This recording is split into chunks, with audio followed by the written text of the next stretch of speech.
Je voudrais parler à une personne qui passe par des moments de solitude, où tu te retrouves tout seul, tu te poses beaucoup de questions, où tu es attristé. Je voudrais te dire une chose, vous savez, que tous les grands hommes dans la Bible que Dieu a élevés, ils sont passés par des moments de solitude. Ils ont été formés par des moments de solitude. Il y a des moments où Dieu a besoin de notre vie de nous écarter de la foule pour qu'on puisse apprendre. Parce que dans la foule, on a du mal à entendre la voix de Dieu.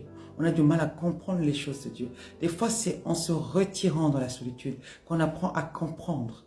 On apprend à analyser. On apprend à atteindre des dimensions spirituelles qu'on n'atteint pas quand on est trop entouré.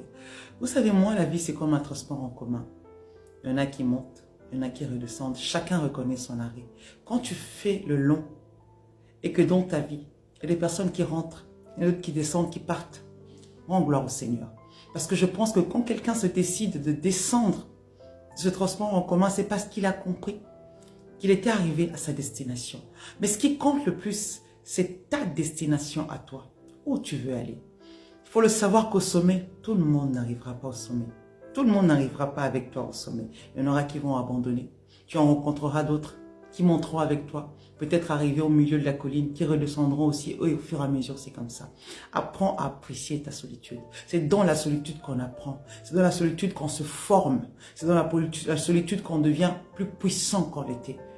C'est dans la solitude que tu apprends à écouter le Saint-Esprit. C'est dans la solitude que tu apprends c'est quoi une révélation. C'est dans la solitude que tu découvres ton identité en Christ.